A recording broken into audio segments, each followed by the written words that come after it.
Hello, is your computer fan buzzing loudly or lagging while opening simple programs?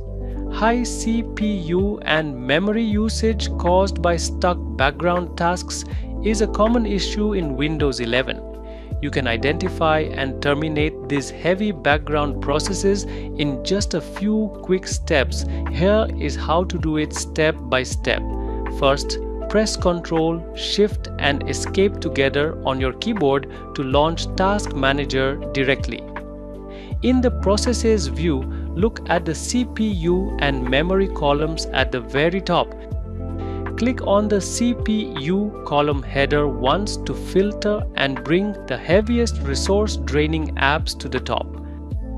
Scan the list to identify any unrecognized process consuming unusually high percentage values. Left-click on the heavy app row to highlight it. Click the End Task button located at the top right header menu of the Task Manager window. Your CPU load and fan speed will drop back to normal levels instantly.